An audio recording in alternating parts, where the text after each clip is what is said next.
Ruas TV, rutin walaupun sedikit.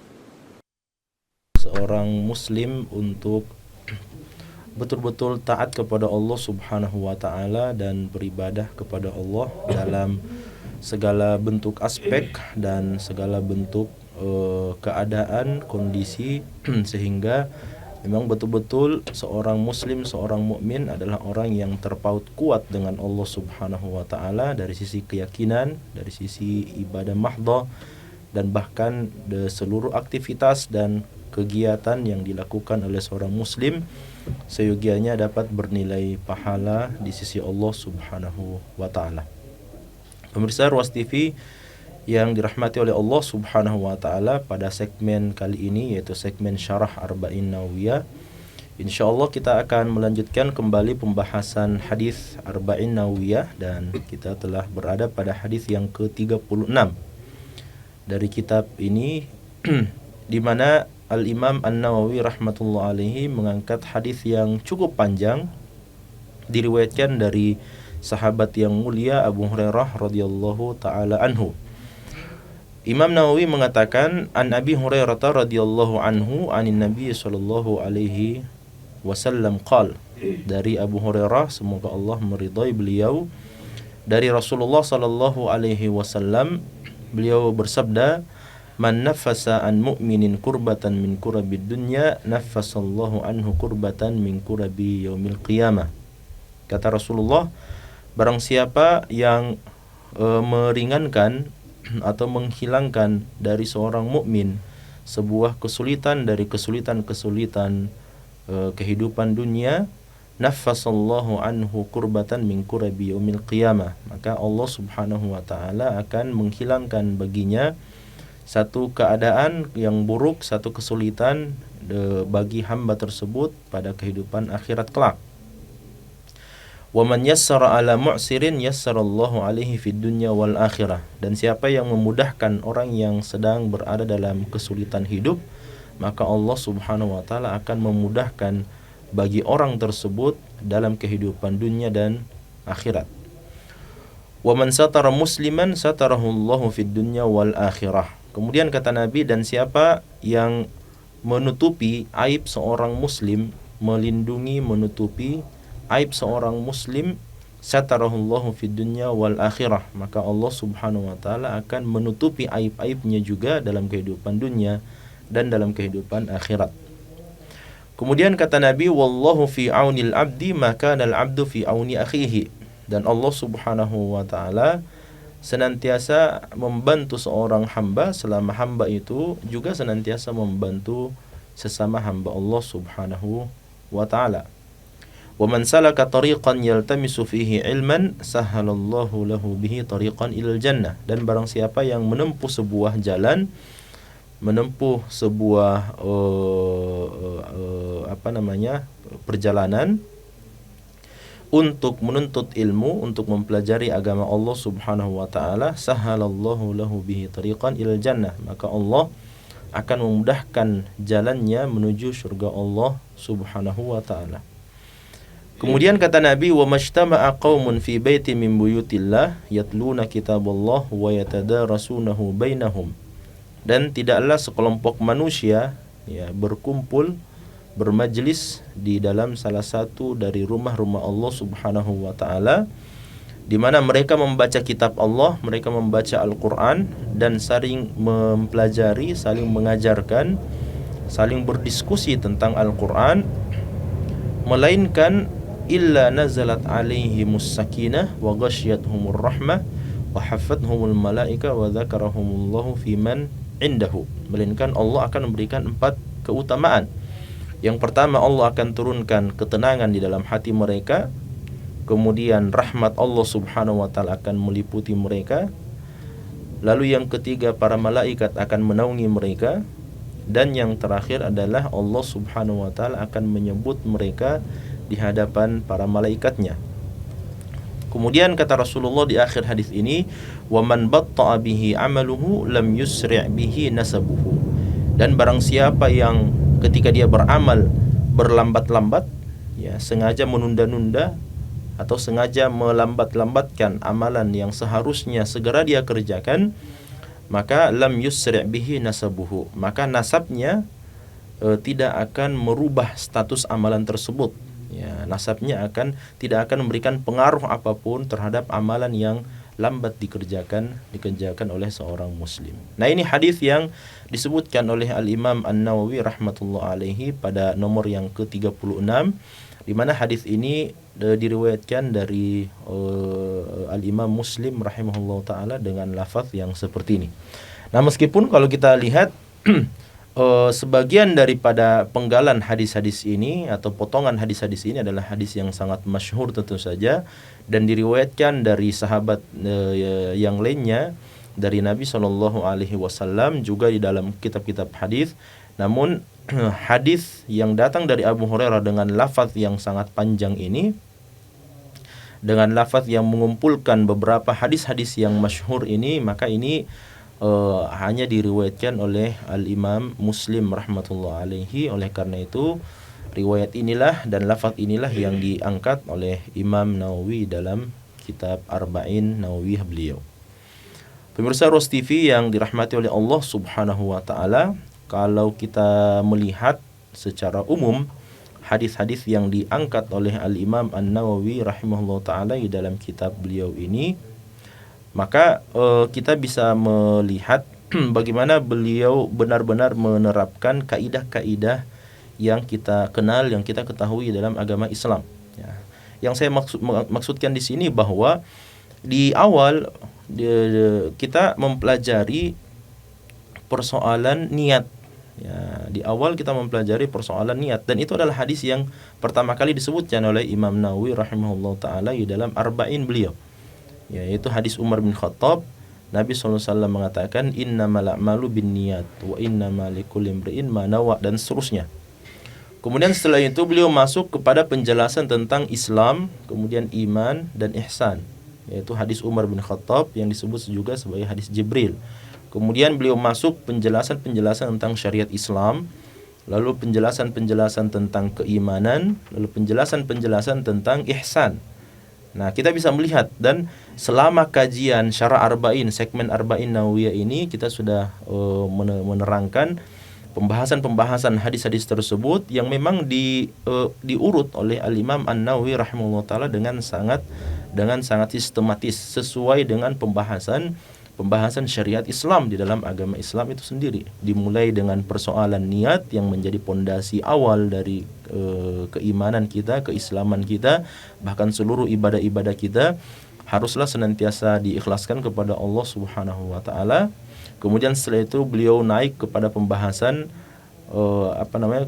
tentang keislaman, kondisi-kondisi, keadaan seseorang dikatakan sebagai seorang muslim. Kemudian pembahasan tentang keimanan, lalu pembahasan tentang amalan-amalan yang berbicara tentang ihsan, kebaikan kepada Allah Subhanahu wa taala, kebaikan kepada sesama manusia dan makhluk yang lain. Kemudian setelah itu di akhir-akhir daripada kitab Arba'in beliau ini, beliau mengangkat, ya selain beliau mengangkat juga persoalan-persoalan hukum tentu saja. Nah, di akhir-akhir ini kita bisa melihat bagaimana pada hadis-hadis yang ke-34, 35, 36 beliau menjelaskan dan membahas tentang persoalan ukhuwah. Ya, tentang persoalan ukhuwah. Dan persoalan ukhuwah ini tentu saja sangat erat kaitannya dengan adab seorang muslim dan akhlak seorang muslim. Oleh karena itu, kalau kita melihat, memang di dalam hadis Nabi SAW beliau mengatakan innama bu'itsu liutammima makarimal akhlak. Saya diutus oleh Allah untuk menyempurnakan akhlakul karimah. Di dalam hadis yang lain Nabi SAW juga menjelaskan bahwasanya akhlak itu adalah puncak dari keislaman dan keimanan seseorang. Di mana keislaman dan keimanan seorang yang baik pasti akan memberikan pengaruh dan efek yang baik pula kepada akhlak seorang muslim. Ya, tidak mungkin seorang muslim yang baik imannya, yang baik Islamnya, yang baik ibadah dan ketaatannya, lantas akhlaknya bobrok. Kenapa? Karena semua yang dijelaskan di awal tadi, persoalan niat, persoalan keislaman, persoalan keiman, persoalan ihsan, kalau itu semuanya bagus dan dimiliki oleh seorang muslim dengan baik, maka yakin dan percaya akhlaknya pun juga pasti akan akan ikut baik. Nah, oleh karena itu di akhir-akhir dari kitab Arba'in Nawawiyah beliau ini, Imam Nawawi mengangkat hadis-hadis yang berbicara tentang persoalan akhlak, karena memang seluruh apa yang kita lakukan dalam kehidupan ini akan bermuara kepada akhlak kita. Ya, ketika apa yang kita lakukan, ketika keislaman kita, keimanan kita baik, maka akan bermuara pada baiknya akhlak kita juga. Nah, di dalam hadis ini pemirsa sekalian terdapat beberapa penjelasan yang memiliki kaitan antara yang satu dengan yang lain, yaitu konsekuensi ukhuwah Islamiyah yang dibangun dan dimiliki oleh umat Islam itu sendiri, bahwa kita semua adalah umat yang bersaudara, sebagaimana firman Allah dalam surah Al-Hujurat, innamal mu'minuna ikhwah, sesungguhnya orang-orang yang beriman itu bersaudara. Maka persaudaraan kita ini sebagai sesama muslim, sebagai sesama orang-orang yang beriman kepada Allah Subhanahu wa taala memiliki konsekuensi. Ya, ada tuntutannya tentu saja. Ya, sehingga inilah yang hendak dibahas oleh Imam Nawawi melalui hadis Nabi sallallahu alaihi wasallam ini, bahwa konsekuensi keimanan kita adalah kita bersaudara. Konsekuensi persaudaraan kita sesama orang-orang beriman, ya, sesama orang-orang yang percaya kepada Allah Subhanahu wa taala adalah kita harus saling tolong menolong, ya, di jalan Allah Subhanahu wa taala. Dan kita bisa melihat, ya, bagaimana hadis-hadis Nabi sallallahu alaihi wasallam atau penggalan-penggalan, potongan-potongan sabda Rasulullah sallallahu alaihi wasallam dalam hadis ini semuanya bermuara dan berbicara tentang persoalan saling tolong menolong di antara sesama muslim, di antara sesama mukmin. Nah, yang menarik bahwa sebelum kita lebih jauh menjelaskan persoalan konsekuensi ukhuwah ini, bahwa hadis ini menerangkan bahwasanya balasan yang datang dari Allah Subhanahu wa taala senantiasa serupa dengan amalan yang dilakukan oleh seorang hamba. Ya. Saya ulang bahwa balasan yang datang dari Allah, yang Allah akan karuniakan, yang Allah akan berikan kepada kita, senantiasa serupa dengan bentuk amalan yang kita lakukan. Nah, ketika seseorang berzikir kepada Allah, maka Allah Subhanahu wa taala juga akan mengingatnya. Yang dimaksud berzikir di sini tentu saja adalah mengingat Allah Subhanahu wa taala. Makanya seorang yang mengingat Allah, Allah juga akan mengingat dia. Di dalam Al-Qur'an Allah mengatakan fadhkuruni adzkurkum. Allah berfirman, maka ingatlah saya, maka saya juga akan mengingatmu. Di dalam hadis Nabi SAW juga mengatakan, man dzakarani, Allah berfirman dalam hadis qudsi, man dzakarani fi mala'in man dzakarani fi nafsihi dzakartuhu fi nafsi, wa man dzakarani fi mala'in dzakartuhu fi mala'in khairin minhu. Kata Rasulullah, Allah berfirman, siapa di antara hambaku yang mengingat saya pada dirinya, ya, seperti misalnya kita bertadabbur, membaca Al-Qur'an, lalu dari bacaan Quran kita itu kita mentadabburinya dan kita mengingat Allah Subhanahu wa taala, atau dengan melihat ayat-ayat tanda-tanda kekuasaan Allah Subhanahu wa taala di langit, di bumi dan seterusnya di alam ini, lalu melalui proses tafakkur kita itu akhirnya kita ingat kepada Allah Subhanahu wa taala, maka itu bagian dari zikrullah. Nah, ketika kita ingat kepada Allah Subhanahu wa taala, pada saat yang sama Allah juga sedang mengingat kita. Ketika kita ingat kepada Allah SWT pada diri kita, maka pada saat yang sama Allah juga mengingat kita pada diri Allah Subhanahu wa taala. Kemudian kata Allah, wa man dzakarani fi mala'in dzakartuhu fi mala'in khairin minhu. Siapa yang mengingat saya sedang dia berada dalam keadaan berada dalam keramaian, berada dalam kerumunan manusia, ketika dia sedang bermajlis atau ketika dia sedang memiliki acara misalnya, lantas dia senantiasa terpaut kepada Allah, hatinya senantiasa ingat kepada Allah Subhanahu wa taala. Dalam keadaan ramai seperti itu, dia tetap ingat kepada Allah Subhanahu wa taala. Maka apa kata Allah?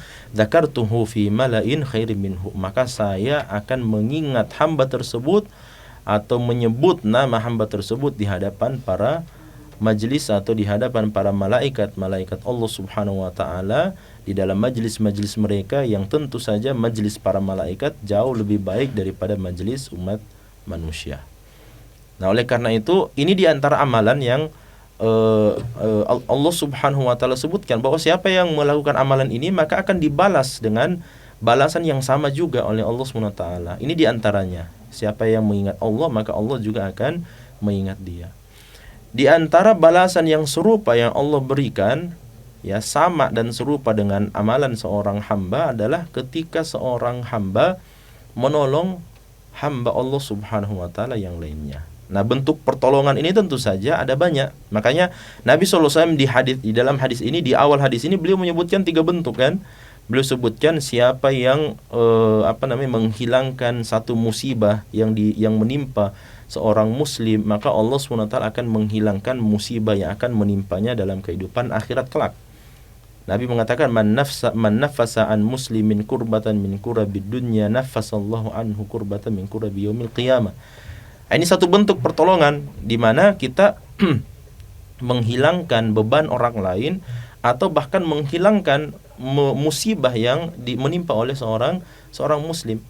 Musibah apapun itu, ya, kehilangan harta kah, atau misalnya musibah musibah pertengkaran misalnya yang terjadi di antara seorang suami dan istrinya, antara saudara dengan saudara-saudaranya, dengan sanak familinya, dengan orang tuanya. Itu kan tentu saja bagian daripada musibah yang menimpa seseorang. Ketika kita membantu menyelesaikan musibah tersebut dan kita perbaiki kembali hubungan mereka, sebagaimana firman Allah, innamal mu'minuna ikhwatun fa aslihu baina akhawaykum wattaqullah.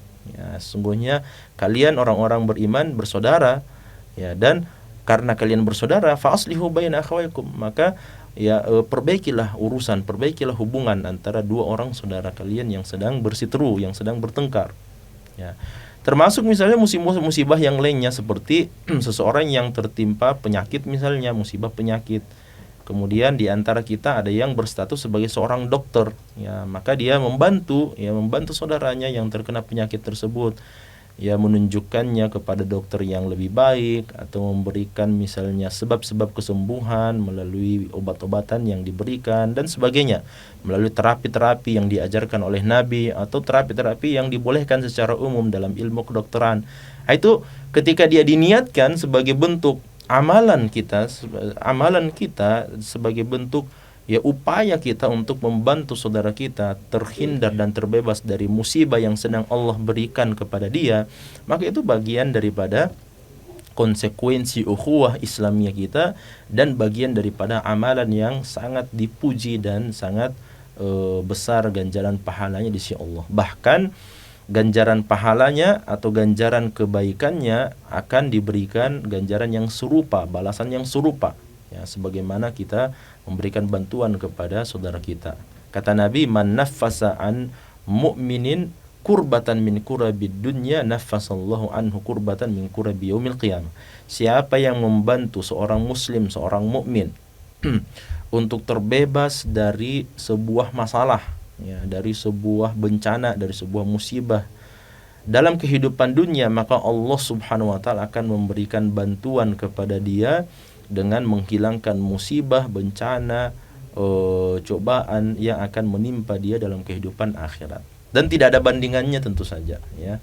Pemirsa sekalian, tidak ada bandingannya ketika kita berusaha membantu saudara-saudara kita untuk keluar dari musibah-musibah duniawiyah ini, itu tidak ada bandingannya ketika Allah Subhanahu wa taala membantu kita dan menghilangkan dari kita satu musibah yang akan menimpa kita dalam kehidupan akhirat. Kenapa? Karena boleh jadi musibah itulah yang akan mendatangkan malapetaka dalam kehidupan akhirat kita. Boleh jadi musibah itulah yang akan menjebloskan kita ke dalam neraka Allah Subhanahu wa taala, waliyadzubillah. Makanya ketika kita sadar betul dengan hadis ini, sebenarnya ini cara yang sangat efektif. Kalau kita tidak banyak ibadah, kalau kita tidak bisa melaksanakan banyak ibadah sholat sunnah, nggak bisa banyak puasa sunnah, nggak bisa banyak bersedekah, nggak bisa dan seterusnya, maka ini satu jalan yang Allah bukakan bagi kita. Bantu seorang muslim, bantu seorang mukmin, ya, dari masalah yang mereka hadapi, ya, berikan solusi untuk masalah yang mereka hadapi, maka insya Allah Allah akan berikan solusi, memberikan bantuan agar kita bisa terlepas dari musibah-musibah dan bencana-bencana yang akan menimpa kita dalam kehidupan akhirat. Kemudian Selanjutnya Nabi SAW mengatakan, waman yassara ala mu'sirin yassarahu Allahu fid dunya wal akhirah. Siapa yang memudahkan urusan orang yang sedang kesulitan, maka Allah SWT akan mudahkan dia. Allah SWT akan mudahkan urusan dia dalam kehidupan dunia dan akhirat. Ini juga balasannya sama. Ya, ini juga balasannya sama. Makanya kaidah yang tadi kita sebutkan bahwa balasan dari Allah untuk seorang hamba itu sesuai, serupa dengan amalan yang dilakukan oleh seorang hamba. Dalam bahasa Arab disebut sebagai al-jaza'u min jinsil amal. Ya, balasan itu serupa bentuknya dengan jenis amalan yang kita lakukan. Nah, kata Nabi, ketika kita membantu meringankan orang yang sedang berada dalam kesulitan apapun itu, ya, mau dia kesulitan yang besar dalam bentuk tanda petik musibah yang menimpa dia, ataukah kesulitan yang kecil, ya. Makanya dalam hadis Nabi SAW yang lainnya, dan juga disebutkan oleh Imam Nawawi, di antara amalan soleh, perbuatan yang dipuji oleh Allah Subhanahu wa taala adalah wa antu'ina 'ala rakibi, ya, engkau membantu seseorang yang ingin menaiki kendaraannya, ya. Ketika kita melihat misalnya seseorang sedang kesulitan untuk mengendarai kendaraannya, mungkin karena dia sedang sedang diuji oleh Allah misalnya, seperti orang yang orang yang sedang sakit misalnya, yang harus mengendarai kursi roda, ya. Ketika kita melihat misalnya seseorang kesulitan untuk naik ke atas kendaraannya, naik ke atas motor, naik ke atas mobil dan seterusnya dengan kursi roda yang mereka pakai, maka bantu dia. Ya, bantu dia, dan selalu hadirkan niat, ya pemirsa sekalian, selalu hadirkan niat bahwa pertolongan yang saya lakukan ini mudah-mudahan dibalas oleh Allah Subhanahu wa taala dengan kemudahan-kemudahan dalam hidup saya dunia dan akhirat. Karena hadisnya memang seperti itu. Nabi SAW mengatakan, "Wa man yassara 'ala mu'sirin yassarahu Allah fid dunya wal akhirah." Siapa yang membantu meringankan orang yang sedang kesulitan dimaksud di sini apapun kesulitan itu. Ya, apapun bentuk kesulitan itu, kesulitan ketika dia sedang berkendara, kesulitan ketika dia sedang mengangkat barang bawaan, kesulitan ketika dia sedang mengurusi anak-anaknya, kesulitan ketika dia sedang ditimpa ujian, misalnya dia banyak hutang dan sebagainya, maka Allah Subhanahu wa taala akan memberikan balasan yassarahullahu fid dunya wal akhirah. Allah akan berikan balasan yang sama, ya. Namun tentu saja balasan Allah Subhanahu wa taala jauh, meskipun sama bentuknya, namun jauh lebih mulia, jauh lebih agung, dan jauh lebih besar dibandingkan pertolongan yang kita berikan kepada sesama umat manusia. Ya. Pertolongan yang kita berikan mungkin kecil, ya, di mata kita kecil, akan tetapi subhanallah, bagi orang yang dibantu, bagi orang yang mendapatkan pertolongan itu, maka boleh jadi ucapan terima kasih saja tidak cukup, ya. Ucapan terima kasih saja tidak cukup, ya. Kenapa? Karena bukan persoalan terselesainya masalah itu. Yang dilihat oleh Allah Subhanahu wa taala bukan persoalan orang ini mendapatkan pertolongan, orang ini mendapatkan bantuan dan masalahnya selesai. Bukan sampai di situ. Tapi Allah Subhanahu wa taala melihat bagaimana, ya, perasaan orang yang mendapatkan pertolongan itu ketika dia sedang berada dalam kesulitan dan dia tidak bisa menyelesaikan kesulitan tersebut, lantas kita datang memberikan pertolongan, mengeluarkan dia dari masalah, dari kesulitan itu. Ada perasaan puas, ya, perasaan ridho yang dirasakan oleh orang yang dibantu itu. Dan perasaan ridho dan perasaan puas itulah, perasaan ketika masalah kita terselesaikan, itulah yang tidak akan bisa didapatkan oleh seseorang kecuali ketika dia memberikan pertolongan itu. Dan itulah yang hendak dibalas oleh Allah Subhanahu wa taala.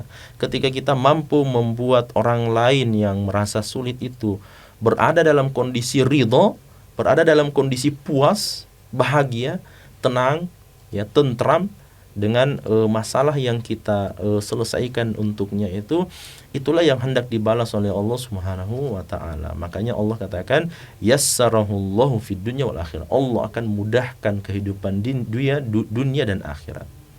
Kemudian lanjut hadisnya, Nabi SAW mengatakan wa man satara musliman satarahullahu fid dunya wal akhirah. Ini juga bagian daripada pertolongan kita kepada sesama umat manusia. di mana ketika kita menutup ya seorang muslim, dalam artian ketika kita menutup aib, kita tahu misalnya seorang muslim, tetangga kita, keluarga kita, ya, atau misalnya teman-teman kita, teman kantor, teman kerja dan seterusnya memiliki aib, memiliki kekurangan, lantas kita berusaha untuk menutupi kekurangan tersebut dengan menyebutkan kebaikan-kebaikan yang dia miliki. Lalu kemudian ketika kita mengetahui ada sekelompok sahabat, misalnya sekelompok teman yang sedang menggibahi ya seorang muslim, saudara kita atau teman kita, lantas kita datang dan menyampaikan bahwasanya apa yang kalian sampaikan, apa yang kalian gibahi itu tidak benar. Ya, kenapa? Karena saya tahu orang tersebut adalah orang yang baik, dia selalu seperti ini, dan kita sebutkan kebaikan-kebaikannya. Maka tentu saja Allah Subhanahu wa taala juga akan memberikan balasan yang sama untuk dia. Dan balasan yang Allah SWT berikan untuk dia tentu saja jauh lebih agung, jauh lebih mulia, dan jauh lebih besar, yaitu dengan ditutupnya aib-aib, kesalahan-kesalahan, kekurangan-kekurangan yang kita miliki, yang kita lakukan dalam kehidupan dunia, ditutup oleh Allah Subhanahu wa taala. Karena persoalan kita mau mendengar kepada orang lain sebenarnya bukan persoalan siapa yang paling banyak ilmunya, siapa yang paling banyak kebaikannya, siapa yang paling banyak ketaatannya, bukan. Tapi kita bisa mendengar dan kita mau mendengar kepada orang lain hanya satu sebabnya, karena keutamaan Allah Subhanahu wa taala yang masih terus menutupi kesalahan-kesalahan dan aib-aib kita.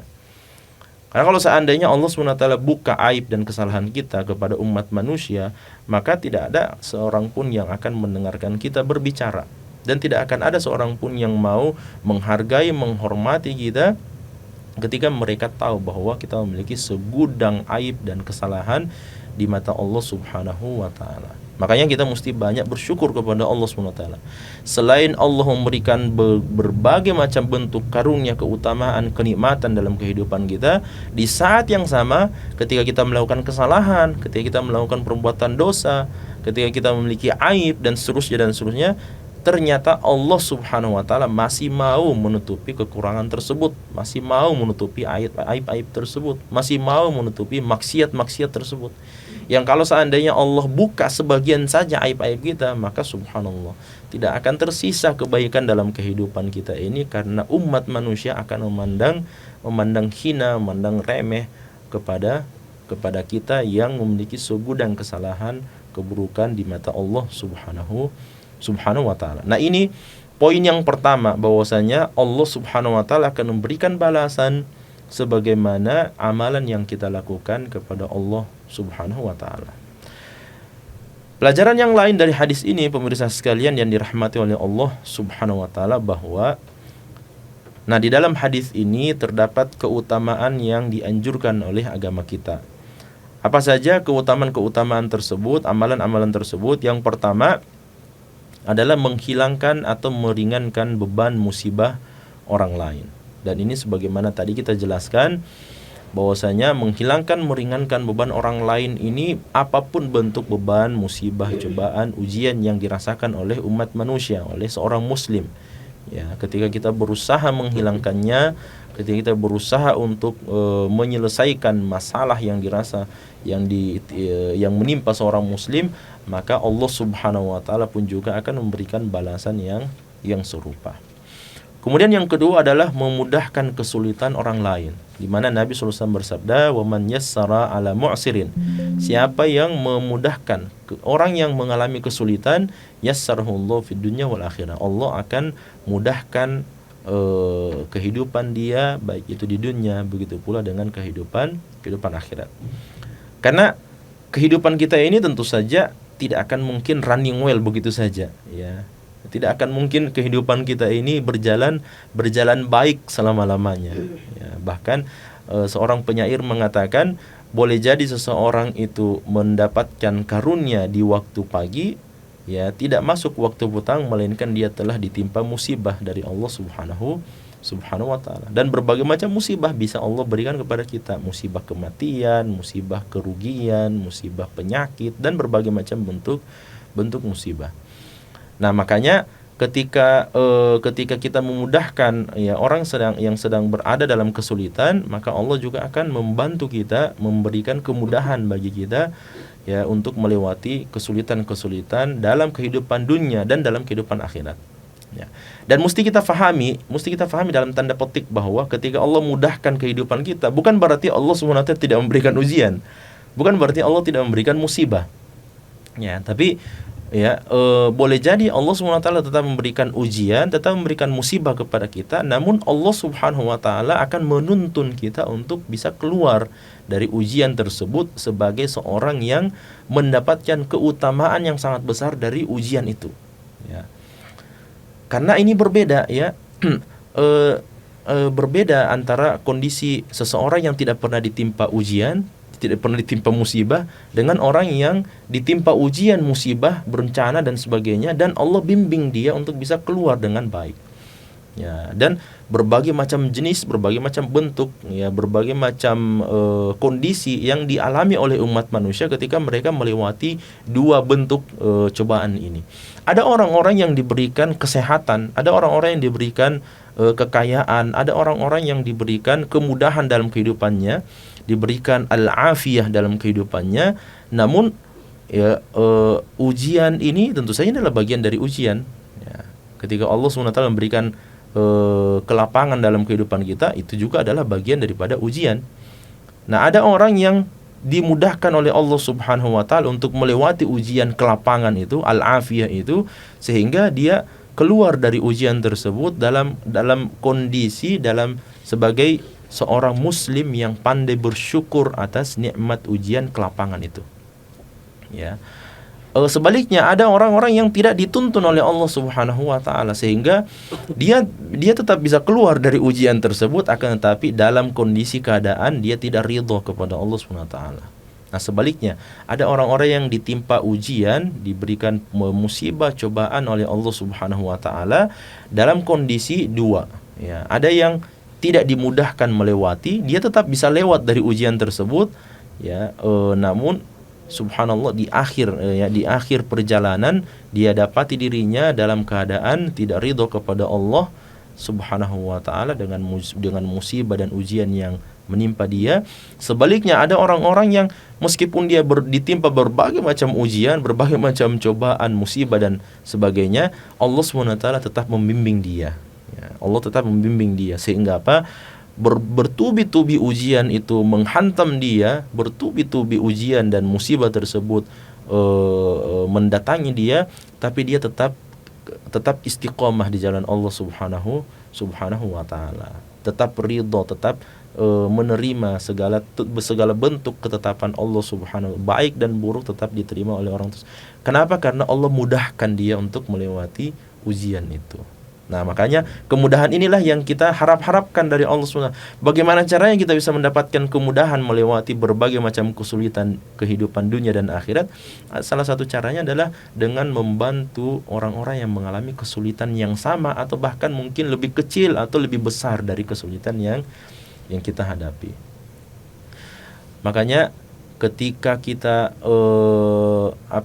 ketika seseorang meminta misalnya bantuan kepada orang yang kaya raya, atau ketika seorang miliarder misalnya memberikan bantuan kepada umat manusia, ya, 1 miliar rupiah misalnya, ya, sedangkan dia memiliki tabungan yang jauh lebih banyak dari apa yang dia berikan bantuan tersebut, maka sebenarnya ketika dia bantuan itu dibandingkan dengan seorang tukang becak misalnya yang sehari-hari hanya mendapatkan mungkin 100.000 rupiah, ketika dia diminta untuk memberikan bantuan ya sebesar 50.000 rupiah, maka taruhannya tentu saja berbeda, ya.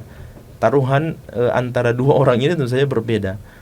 Ketika orang yang sangat kaya raya itu memberikan bantuan, ya, dibandingkan dengan orang yang sangat miskin dan dia mau memberikan bantuan, ya, mau memberikan bantuan dengan harta yang dia miliki atau dengan harta yang sangat sedikit yang dia miliki itu, maka taruhannya berbeda, ya. Taruhan orang kaya raya itu, ya, tidak sebanding dengan taruhan yang diberikan oleh orang yang sangat miskin, namun dia tetap mau memberikan bantuan kepada sesama saudaranya. Oleh karena itu, ini juga di antara hal-hal poin-poin yang dilihat oleh Allah Subhanahu wa taala, sehingga Allah Subhanahu wa taala akan memberikan bantuan dan kemudahan ketika kita menghadapi kesulitan-kesulitan dalam kehidupan kita. Kemudian yang ketiga, di dalam hadis ini Nabi SAW menganjurkan kita untuk menutup aib orang yang lain. Sebagaimana tadi kita jelaskan, bahwasanya menutup aib orang lain adalah satu keutamaan di sisi Allah Subhanahu wa taala, di mana Allah akan memberikan balasan yang sama dengan menutup aib kekurangan yang kita miliki di masa lalu, baik itu dalam kehidupan dunia apalagi dalam kehidupan akhirat nanti. Dalam kehidupan akhirat. Kenapa? Karena Allah mengatakan dalam Al-Qur'an, kehidupan akhirat itu adalah yauma tublas sarair, hari di mana seluruh sarirah itu artinya hal-hal yang tersembunyi, hal-hal yang tersembunyi yang kita miliki, yang tidak diketahui oleh siapapun kecuali kita dan Allah Subhanahu wa taala, pada hari kiamat itu akan dibuka, dibeberkan oleh Allah Subhanahu wa taala. Wal iyadu billah. Bahkan mungkin sebagian dari sarirah kita, sebagian dari apa yang tersembunyi dalam hati kita atau apa yang tersembunyi dalam jiwa kita, dalam diri kita, kita sendiri tidak menyadarinya. Atau kita pernah melakukan itu, kita pernah terbetik untuk meniatkan satu keburukan, meniatkan ini dan itu, dan di waktu-waktu yang mendatang, di waktu yang akan datang, kita sudah tidak ingat lagi dengan persoalan itu. Tapi subhanallah, Allah Subhanahu wa taala mengetahui segala sesuatu. Allah mengetahui yang nampak dan Allah mengetahui yang tidak nampak.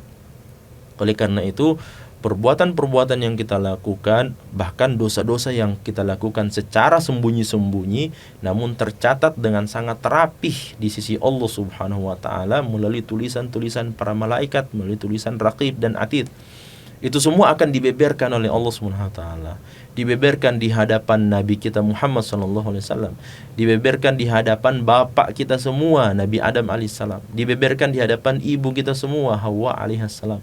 Dibeberkan di hadapan kedua orang tua kita yang sangat kita hormati, yang sangat kita muliakan.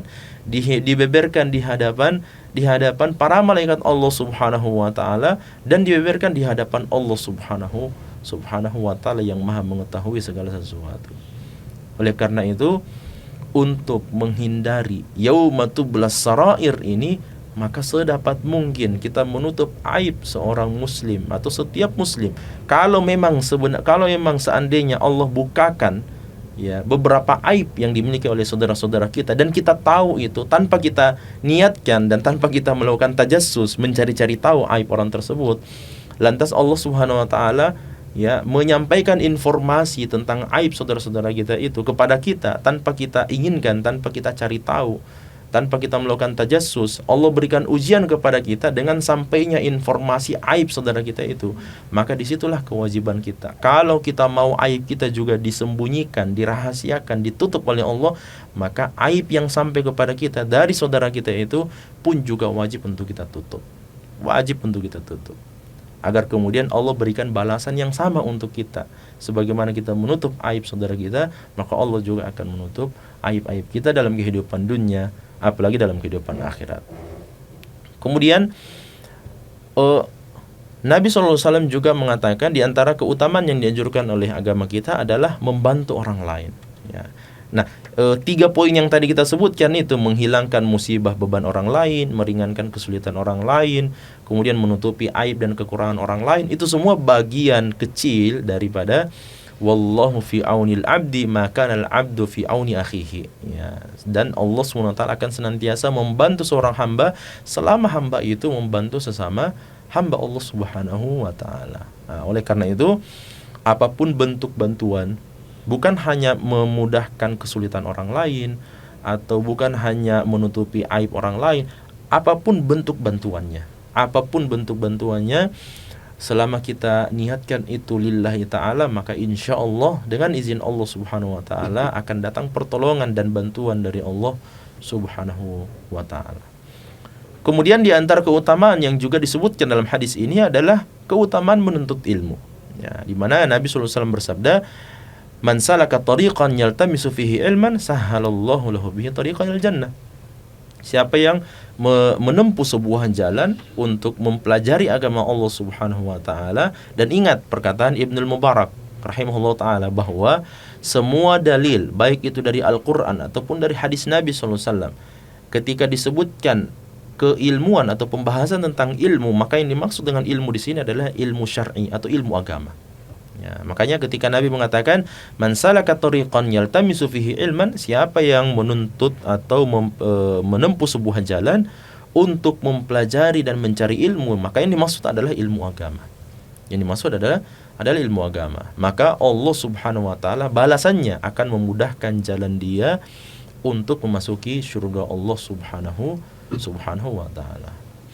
Kemudian di antara keutamaan yang ditunjukkan oleh hadis ini juga adalah keutamaan menghadiri majelis ilmu. Ya, keutamaan menghadiri majelis ilmu. Makanya Nabi SAW bersabda, "Wa majtama'a qaumun fi baitin buyutillah yatluna kitaballah wa yatadarasunahu bainahum illa nazalat 'alaihimus sakinah wa ghasyiyatuhumur rahmah wa haffathumul malaika wa dzakarahumullah fi man indah." 4 keutamaan Allah Subhanahu wa taala akan berikan bagi orang-orang yang datang dan bermajelis ilmu. Ya. Bahkan di dalam keterangan yang lain, dalam hadis yang lain, orang yang tidak sengaja datang, orang yang tidak sengaja datang dan ikut dalam majelis ilmu, sebagai contoh misalnya, ketika kita sedang berkendara, tiba-tiba saja azan maghrib berkumandang. Kita sedang ingin pulang ke rumah kita dari kantor misalnya. Kemudian di tengah jalan karena kita dapat macet dan sebagainya, akhirnya kita singgah untuk melaksanakan sholat maghrib di salah satu masjid di pinggir jalan. Lantas setelah selesai kita melaksanakan sholat maghrib, tiba-tiba saja hujan turun. Kita tidak sempat membawa mantel misalnya. Akhirnya apa? Akhirnya ya daripada kita kebasahan pulang ke rumah dan seterusnya, akhirnya kita ya biarlah saya menunggu dulu ya di dalam masjid sampai hujan reda. Nah, sementara kita menunggu hujan reda, ternyata di saat yang sama antara maghrib dan isya, masjid itu sedang mengadakan pengajian misalnya, sedang mengadakan majelis ilmu. Tanpa sengaja, tanpa ada niatan sejak awal, kita datang ke tempat tersebut dan ikut dalam majelis itu. Tidak ada niatan sama sekali. Di dalam keterangan dalam sebuah riwayat disebutkan bahwa para malaikat yang disebutkan dalam hadis ini, wahaffathumul malaikah, dan para malaikat akan menaungi mereka. Di dalam hadis yang lain, para malaikat itu akan berhenti berterbangan di langit-langit Allah SWT, dan mereka akan menundukkan melipat sayap-sayap mereka untuk menghadiri majelis ilmu tersebut. Mereka mengatakan hadhihi bughyakum, inilah yang kalian cari dari tadi, yaitu majelis ilmu yang akan dihadiri oleh para malaikat. Maka akan dinaungi, diliputi oleh para malaikat untuk orang-orang atau para penuntut ilmu itu. Nah, para malaikat itu setelah selesai majelis ilmu akan naik kepada Allah dan memberikan laporan.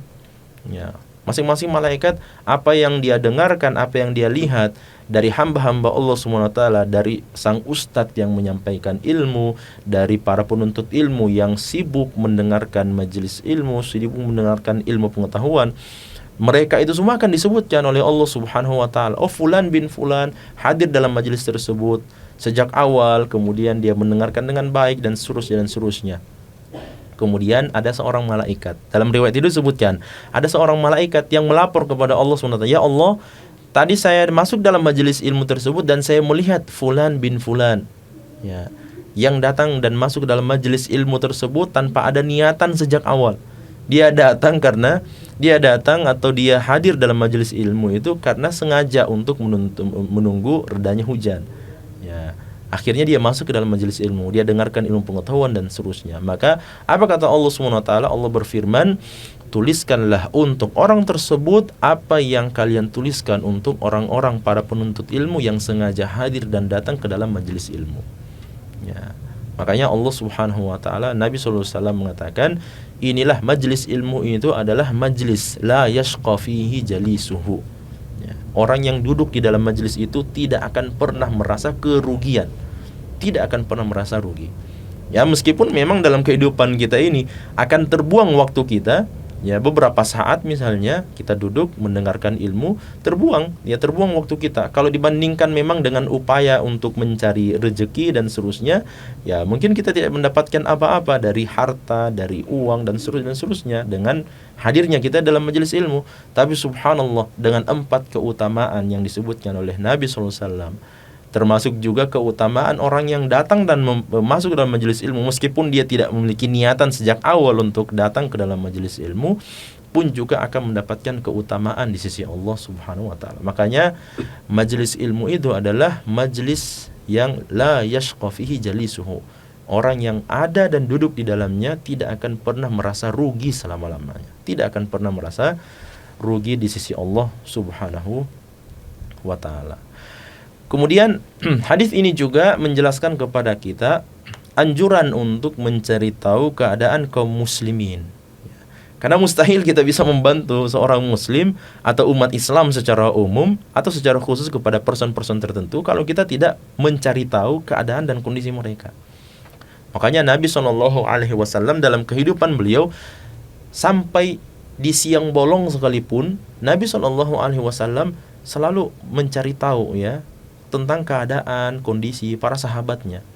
Ya, Nabi SAW setelah selesai melaksanakan sholat fardu, beliau kemudian balik ke hadapan para sahabat yang sementara berzikir. Nabi SAW terkadang bertanya, Aina fulan bin fulan, mana fulan bin fulan sahabat kita? Kenapa saya tidak melihatnya di dalam sholat berjamaah? Aina fulan bin fulan, kenapa dia tidak hadir dalam sholat berjamaah? Maka dijawab oleh para sahabat, wahai Rasulullah, fulan bin fulan tidak hadir dalam majlis di dalam salat berjamaah karena dia sedang safar. Fulan bin fulan tidak hadir karena dia sedang sakit. Fulan bin fulan tidak hadir karena sedang ada urusan dan sebagainya. Bahkan di siang bolong sekalipun Nabi SAW dalam sebuah riwayat yang sahih, Nabi SAW keluar dari masjid di bawah terik matahari, datang ke rumah Anas bin Malik dan bertanya kepada Anas bin Malik tentang adik Anas bin Malik radhiyallahu taala anhu. Adik Anas bin Malik itu dia memiliki seorang adik usia 5 sampai 6 tahun.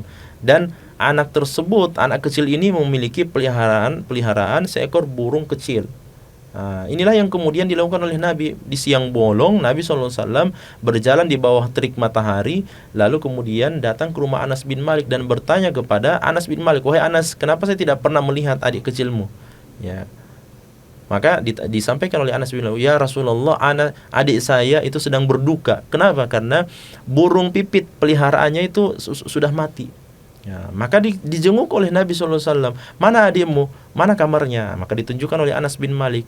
Maka Nabi SAW masuk ke dalam kamar tersebut dan menghibur anak kecil tersebut dan menyampaikan, ya Aba Umair, ma fa'alan Nugair. Wahai Abu Umair, apa yang dilakukan oleh burung kecilmu? Maka diceritakan oleh anak kecil tersebut, ya Rasulullah, burung saya sedang begini dan seterusnya, dia sudah mati dan seterusnya. Ini bagaimana upaya Nabi SAW untuk mencari tahu kondisi keadaan para sahabat beliau, ya, yang juga menjadi pelajaran bagi kita semuanya untuk sebisa mungkin mencari tahu bagaimana kondisi keadaan saudara. Sudah lama kita tidak mendengarkan kondisi atau keadaan, informasi tentang saudara-saudara kita, sahabat-sahabat kita dahulu, ya. Maka mari kita berusaha mencari tahu keadaan mereka supaya ketika kita tahu misalnya di antara mereka ada yang tertimpa musibah, maka kita bisa membantu mereka. Yang terakhir kata Nabi SAW, wa man batta'a bihi amaluhu lam yusra' bihi nasabuhu. Siapa yang kebaikannya atau siapa yang amalannya lambat, maka nasabnya tidak akan mungkin mempercepat amalannya. Nah, di sini ada ibrah, pelajaran bahwa kebaikan di dalam agama Islam itu bukan berdasarkan nasab seseorang. Bukan berdasarkan nasab seseorang, akan tapi berdasarkan amalan seseorang. Cepat atau lambat seseorang mengerjakan sebuah kebaikan, maka seperti itu juga kebaikan itu di sisi Allah Subhanahu wa taala. Ketika kita selalu berusaha, bersegera, bahkan berlomba-lomba dalam kebaikan, wasari'u ila maghfiratin min rabbikum wa jannatin arduha samawati wal ard. Dalam ayat yang lain Allah mengatakan fafirru ilallah, ya. Maka amalan kita di sisi Allah Subhanahu wa taala pun juga akan cepat sampainya. Ya, sebaliknya ketika kita bermalas-malasan, ogah-ogahan mengerjakan amal soleh, maka setinggi apapun nasab kita, sebersih apapun nasab kita, dan semulia apapun nasab yang kita miliki, nasab itu tidak akan memberikan efek sekalipun kepada amalan yang kita lakukan. Ya. Kenapa? Karena di sisi Allah Subhanahu wa taala bukanlah nasab yang menjadi patokan utama. Makanya dalam Al-Quran Allah subhanahu wa ta'ala menyebutkan bahwa pada hari kiamat nanti fala ansaba bainahum, tidak ada lagi perhitungan nasab di antara mereka. Tidak lagi perhitungan nasab, masing-masing nafsi-nafsi, masing-masing diri saya. Saya bertanggung jawab untuk diri saya dan tidak akan bertanggung jawab terhadap apa yang bukan menjadi amalan saya, kecuali kalau dia masuk dalam kategori tanggungan seseorang. Nah, oleh karena itu, mari kita berupaya untuk bersegera melakukan amal soleh, mencari tahu kondisi keadaan saudara-saudara kita, keluarga-keluarga kita yang selama ini sudah lost contact, lost informasi dari kita, supaya kita bisa banyak membantu mereka, dengan yang mudah-mudahan Allah memberikan bantuan yang besar kepada kita semua, baik itu dalam kehidupan dunia, terlebih lagi dalam kehidupan akhirat kelak. Mudah-mudahan ada manfaat daripada kajian Syarah Arba'in Nawawi kita ini. Dan kita tutup dengan membaca doa kafaratul majlis. Subhanakallahumma bihamdik asyhadu an la ilaha anta astaghfiruka wa atubu ilaik. Wassalamualaikum warahmatullahi wabarakatuh.